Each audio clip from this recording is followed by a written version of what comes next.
Okay, being that you guys have won the last 3 games, do you think Marquette's going to come in even hungrier this year? I don't think it matters. No? I don't think it matters. I mean, we don't make any conversation about it. It's obviously a great rivalry. It's great for the state of Wisconsin. We got 2 really good teams, 2 ranked teams.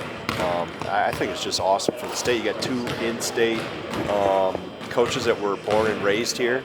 I think it's just awesome for the game of basketball in the state of Wisconsin, and it allows us and them to be on a platform nationally for just spotlighting basketball in Wisconsin. So, like I said, two really good teams that are both playing really well, and 2 different type of teams, but it's a big game for them. It's a big game for us because it's both of our next game, and we'll move on to other fish to fry, and so will they. So, but yeah, I mean, they're always juiced up just like we are. It's a big game for us, and it's obviously an important game for them too.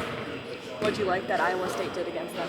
I haven't watched that one yet, so I've been studying us from the other night and trying to help us get better, and then I went back earlier, so I'll get into that over the next 24 hours or so, 30 hours. I'll be diving into that. We're different than Iowa State. We're not built like them. We don't play like them, but obviously they must have done a really good job because they beat a good team. As far as looking back at the Michigan game, I won't say surprised, but what else besides beyond the initial impressions that was it as good or bad as well? Yeah, the highest percentage of non-rim twos we've taken all year, which led to a lot of different things. So that was the biggest takeaway. Some of that was Michigan's defense. Some of that was our inappropriate spacing at times, but that was probably the number one thing. There were other things, but we really tried to emphasize rim twos, free throws, and threes, and we took the bait, so to speak, and settled for a lot of non-rim twos, which over the course of 40 minutes, over the course of 35-game season, that's not analytically where you want to live. So that we'll be better because of it. Now we've seen it on film. Not that we haven't taken them before, but it's the most we have taken, and obviously the result causes a sting a little bit longer. But that's it. I mean, that's not it. I mean, it's not it. There were other things. Transition defense, we go up 19 points. We didn't do a great job in the middle ball screen, 4-5. That's a credit to Wolf and Golden playing together. I thought Wolf was his ability to pass and make plays at 7 feet, how they can spread the floor around it. Obviously gave us a lot of trouble, but the biggest thing was what we settled for, the shots we settled for. But in terms of given everything you said, it was still a 1-possession game. Does that, as a coach, I mean, there are no more victories, but does that? Yeah, there's not any more victories. But yeah, I mean, it's everything that went awry is correctable. That's the important thing. That was the message to the team.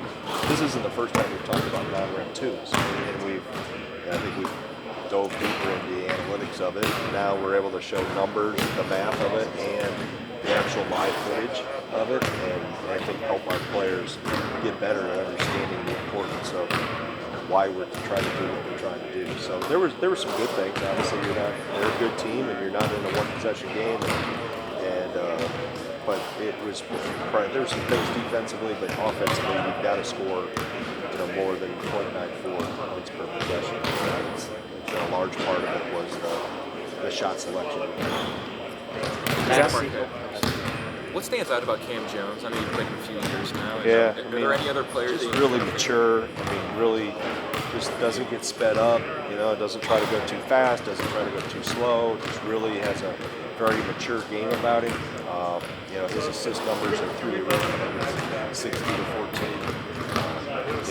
And he's got really good pieces around him. They're able to spread the floor. They're able to drive gaps. Mitchell does a terrific job of cutting off the ball.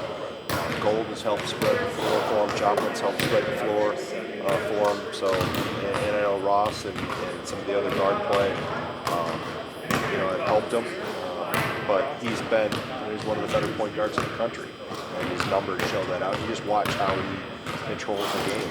He knows when to, and he knows when not to, and that comes from obviously being a really good player, but a really experienced player. Max seems to play really well against Marquette the last 2 years. Is there something to that, and is he due for one of those performances? Well, I don't know if he's due. I mean, we want him to shoot the ball better. I don't care who you're playing. You always want that to happen. He's got to keep shooting. It's the way to move out of that. But, I think being an in-state kid, I think he understands the importance of it and knows the history, of it. So I think for him, obviously, any in-state kid, that's important. And just like when we play Minnesota or Michigan for Michigan State or John Blackwell, I think when you have an in-state school, there's a little bit extra there that's with that, but it should mean something. That's important. It's like those trophy games in football that we didn't have good luck with this year. Those games should mean something because they do. John kind of describes Steve and Max as, low maintenance guys. At this point in their careers, when they're going through something offensively, do you even bother to go out of your way to try and get them going, or do you kind of leave them alone, knowing eventually they'll come around? No, I think you show them factual information. I don't think you can't play psychologist and try to make up fictitious information, right? You're showing them what the shots they're getting. It's not necessarily even the three, so to speak, for Max. It's the other shots at times that he has taken that maybe we can get a better shot. And for Steve, it just want him to be more consistently aggressive on both ends of the floor. I want him to be more imposing in the paint defensively than what he is, and same thing on the offensive end too. So you keep pushing, but I think these are really smart players. So you can't BS them, right? You better come with information and with facts and with the data, and then you back it up with film. You're able to show them how they can improve what they're doing. I know, you mentioned a couple of the improvements, and it might be weird to say in the transfer portal area, but is this the most confident you felt about the start of a team since you've been the head coach? Well, I don't like to compare years ever, but this group has the chemistry and how they come together has been impressive. And, you always think if you have good chemistry, you've had a group together for 3, 4, 5 years. But obviously in today's world of the portal, you have to fast track that, by chop multiple years off that. But I like how they've bonded together and how they embrace winning. And I think that's the most important thing, and they're about the right things, that they're most concerned with winning. And the word fit probably in the coaching world is overused and it's cliche, but it's true. If they're not the right fit, whether they're a freshman or whether they're a transfer coming in, then it doesn't matter what the stat sheet says that they bring with them, right? If they don't fit well and buy into the team concept of it, and you still have to let your individual talent shine, but these guys have put team first, and that's what has allowed them to have team success, but also the individual success that comes with it. Also, what do you like about having the early challenges? You have a tough 3-game stretch.